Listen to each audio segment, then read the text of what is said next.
भोलू और गामा दो भाई थे, बेहद मेहनती। भोलू कलेगर था, सुबह धौकनी सिर पर रखकर निकलता और दिन भर शहर की गलियों में भांडे कलई करा लो की आवाजें लगाता रहता था। शाम को घर लौटता तो उसकी तहमत की अंटी में 3-4 रुपए का करियाना जरूर होता। गामा खोचा लगाता था, उसको भी दिन भर छाबड़ी सिर पर उठाए घूमना पड़ता था। 3-4 रुपए वह भी कमा लेता था, मगर उसे शराब की लत थी। शाम को दीने के भटियार खाने में खाना खाने से पहले एक पाव शराब उसे जरूर चाहिए थी। पीने के बाद वह बहकता। दीने के भटियार खाने में रौनक लग जाती। सबको मालूम था कि वह पीता है और इसी के सहारे जीता है। भोलू ने गामा को, जो उससे 2 साल बड़ा था, बहुत समझाया। देखो, ये शराब की लत बहुत बुरी है। शादीशुदा हो, बेकार पैसा बर्बाद करते हो। यही जो तुम हर रोज एक पाव शराब पर खर्च करते हो, बचा कर रखो तो भाभी ठाट से रहा करे। नंगी बुच्ची अच्छी लगती है तुम्हें अपनी घर वाली?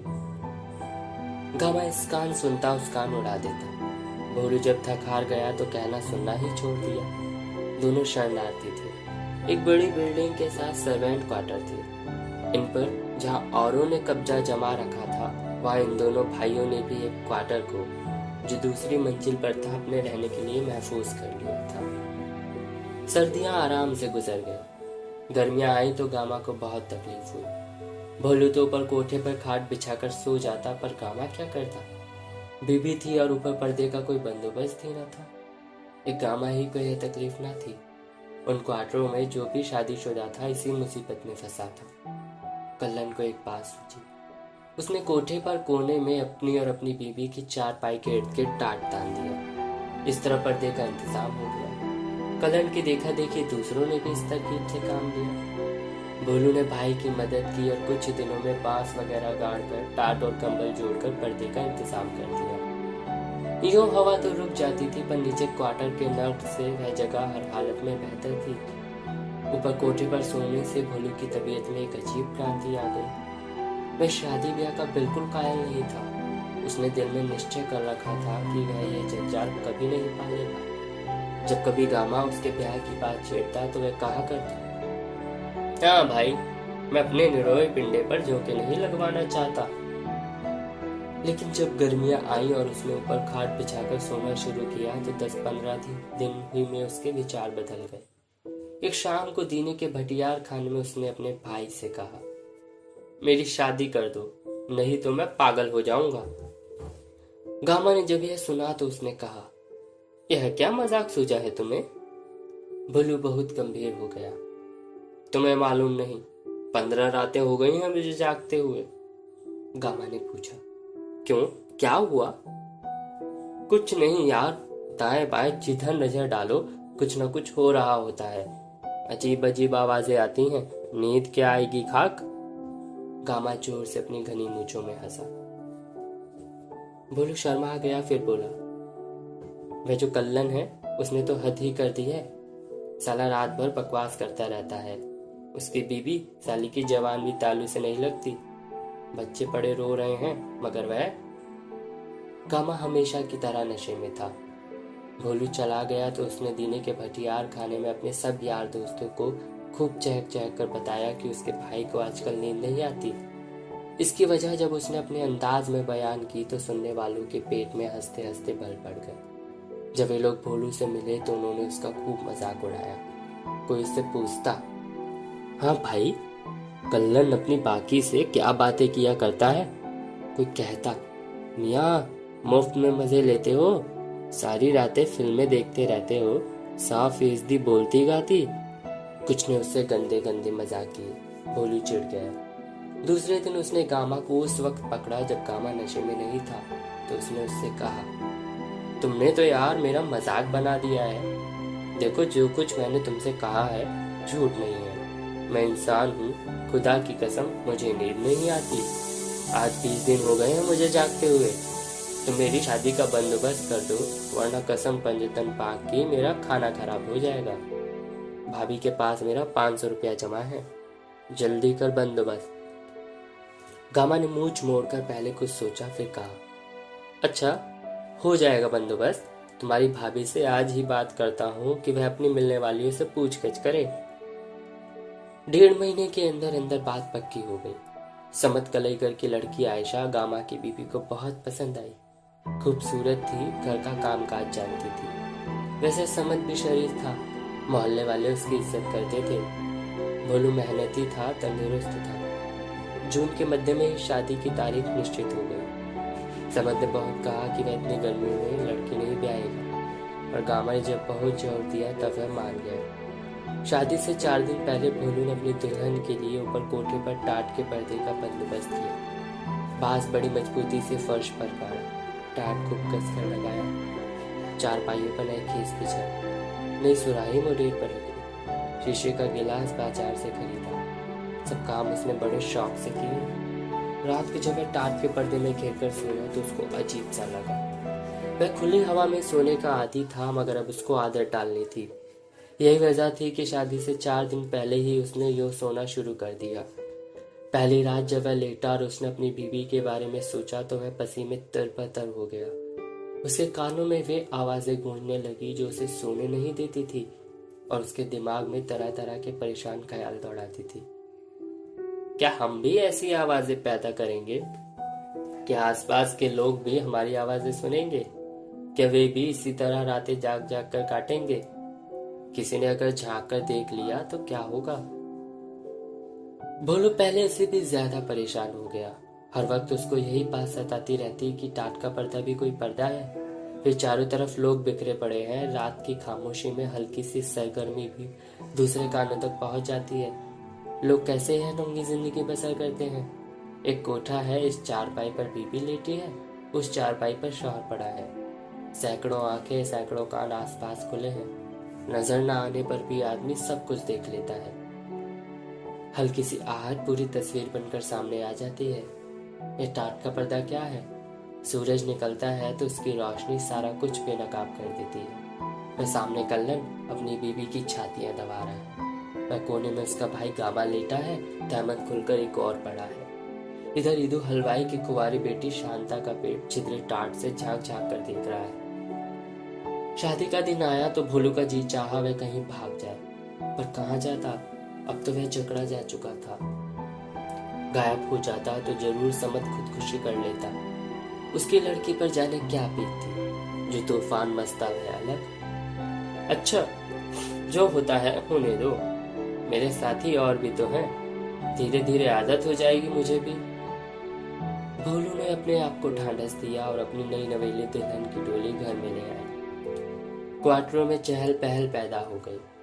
लोगों ने भोलू और गामा को खूब बधाइयां दी। भोलू के जो खास दोस्त थे उन्होंने उसको छेड़ा और पहली रात के लिए कई सफल गुर बताए। भोलू चुपचाप सुनता रहा। उसकी भाभी ने ऊपर कोठे पर टाट के पर्दे के नीचे बिस्तर का बंदोबस्त कर दिया।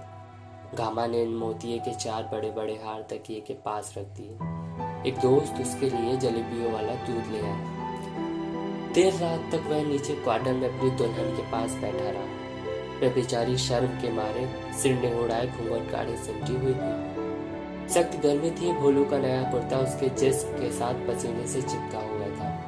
वह पंखा चल रहा था पर हवा जैसे बिल्कुल गायब हो गई थी। भोलू ने पहले सोचा था कि ऊपर कोठे पर नहीं जाएगा, नीचे क्वार्टर ही में रात काटेगा, पर जब गर्मी इंतहा को पहुंच गई तब वह उठा और उसने दुल्हन से चलने को कहा। रात आधी से ज्यादा गुजर चुकी थी। सारे क्वार्टर खामोशी में लिपटे हुए थे। भोलू को इस बात का संतोष था कि सब लोग सो रहे होंगे, कोई उसको नहीं देखेगा। चुपचाप दबे पांव में अपने टाट के पर्दे के पीछे अपनी दुल्हन समेत घुस जाएगा और सुबह मुंह अंधेरे ही नीचे उतर आएगा। जब वह कोठे पर पहुंचा तो बिल्कुल खामोशी थी। दुल्हन ने शर्माए हुए कदम उठाए तो पायल के रुपहले घुंघरू बजने लगे। एकदम भोलू ने महसूस किया कि चारों तरफ जो नींद बिखरी हुई थी वह चौंक कर जाग पड़ी है। चारपाइयों पर लोग करवट बदलने लगे। खांसने खखाड़ने की आवाजें इधर उधर उभरने लगी। दबी दबी सरगोशियां उस तपी हुई फिजा में तैरने लगी। भोलू ने घबराकर अपनी बीबी का हाथ पकड़ा और तेजी से टाट के पर्दे की ओर में चला गया। दबी दबी हंसी की आवाज उसके कानों के साथ टकराई। उसकी घबराहट बढ़ गई। बीबी से बात की तो पास ही खुसुर फुसुर शुरू हो गई। दूर कोने में जहाँ कल्लन की जगह थी, चारपाई की चुर्र होने लगी।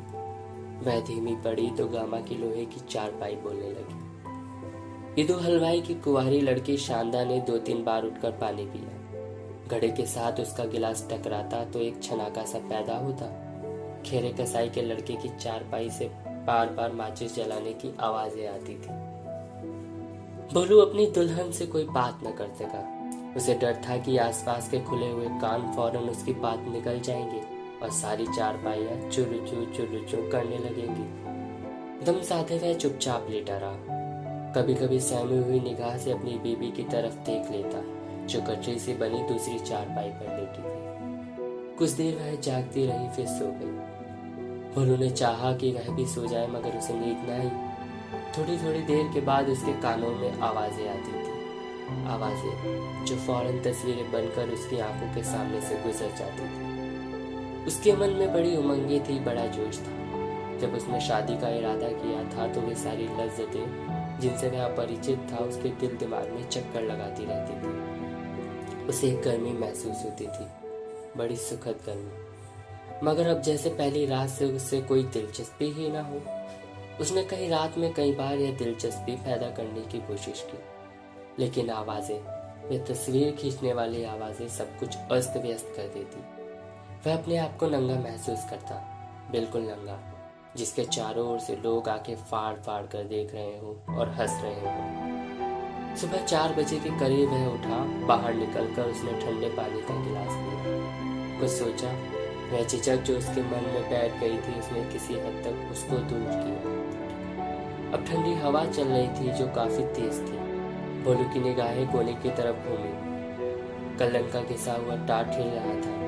वह अपनी बीबी के साथ बिल्कुल नंग धड़ंग लेटा था। भोलू को बड़ी खिलने लगी, साथ ही गुस्सा भी आया कि हवा ऐसे कोठों पर आती क्यों है। आती है तो टाट को क्यों छेड़ती है। उसके जी में आया कि कोठे पर जितने टाट हैं सब नीचे डाले और नंगा होकर नाचने लगे। भोलू नीचे उतर गया। जब काम पर निकला तो कई दोस्त मिले। सबने उससे पहली रात का हाल पूछा। फूजे दर्जी ने उसको दूर ही से आवाज दी, क्यों भोलू उस्ताद, कैसे रहे? कहीं हमारे नाम पर बट्टा तो नहीं लगा दिया तुमने? आगे 3 सास से उसने बड़े भेद भरे स्वर में कहा, देखो, अगर कुछ गड़बड़ है तो बता दो, एक बड़ा अच्छा नुस्खा मेरे पास मौजूद है। बाले ने उसके कंधे पर जोर का हाथ मारा। कहो पहलवान, कैसा रहा दंगल? भोलू चुप रहा। सुबह उसकी बीबी मायके चली गई। 5-6 दिन के बाद वापस आई तो भोलू को फिर उसी मुसीबत का सामना करना पड़ा। कोठे पर सोने वाले जैसे उसकी बीबी के आने का इंतजार कर रहे थे। कुछ रातें खामोश रही थी, लेकिन जब वे ऊपर सोए तो फिर वही खुसुर फुसुर, वही चुर, वही खांसना खखाड़ना, वही घड़े के साथ गिलास के टकराने के छनाके, करवटों पर करवटे, दबी दबी हंसी। भोलू सारी रात अपनी चारपाई पर लेटा आसमान की ओर ताकता रहा। कभी कभी एक ठंडी आह भरकर अपनी दुल्हन को देख लेता और दिल में कुढ़ता, मुझे क्या हो गया है, मुझे क्या हो गया है, यह मुझे क्या हो गया है। 7 रातों तक यही होता रहा। आखिर तंग आकर भोलू ने अपनी दुल्हन को मायके भेज दिया। 20-25 दिन बीत गए तो गामा ने भोलू से कहा, यार तुम तो बड़े अजीब आदमी हो, नई शादी और बीबी को मायके भेज दिया। इतने दिन हो गए उसे गए हुए, तुम अकेले सोते कैसे हो? भोलू ने सिर्फ इतना कहा, ठीक है। गामा ने पूछा, ठीक क्या है? जो बात है बताओ। क्या तुम्हें पसंद नहीं आई आयशा? यह बात नहीं है। यह बात नहीं है तो और क्या बात है? भोलू बात खोल कर गया, मगर थोड़े ही दिनों बाद उसके भाई ने फिर बात छेड़ी। भोलू उठकर क्वार्टर के बाहर चला गया। बाहर एक चारपाई पड़ी थी, उस पर बैठ गया। भीतर से उसकी अपनी भाभी की आवाज सुनाई दी। वह गामा से कह रही थी, तुम जो कहते हो ना कि भोलू को आयशा पसंद नहीं आई, यह गलत है। गामा की आवाज आई, तो और क्या बात है? भोलू को कोई दिलचस्पी ही नहीं। दिलचस्पी क्या हो? क्यों? गामा की बीबी ने इसका जो जवाब दिया भोलू सुन न सका, लेकिन इसके बावजूद उसको ऐसा लगा मानो उसकी सारी हस्ती किसी ने ओखली में डालकर कूट दी। गामा एकदम ऊंची आवाज में बोला, नहीं नहीं, यह तुमसे किसने कहा? गामा की बीबी बोली, आयशा ने अपनी किसी सहेली से जिक्र किया, बात उड़ते उड़ते मुझ तक पहुंच गई। बड़े आघातपूर्ण स्वर में गामा ने कहा, यह तो बहुत बुरा हुआ। भोलू के दिल में बात छुरी से उतर गई। उसका दिमागी संतुलन बिगड़ गया। वह उठा और कोठे पर चढ़कर जितने टाट लगे थे उसने उखेड़ना शुरू कर दिया। खटखट फटफट सुनकर लोग जमा हो गए। उन्हें उसको रोकने की कोशिश की तो वह लड़ने लगा। बात बढ़ गई। कल्लर ने बांस उठाकर उसके सिर पर दे मारा। भोलू चकराकर गिरा और बेहोश हो गया। जब उसे होश आया तो उसका दिमाग चल चुका था। और वह बिल्कुल नंग धड़ंग बाजारों में घुमा फिरता है। कहीं टाट लटका देखता है तो उसको उतार कर टुकड़े टुकड़े कर देता है।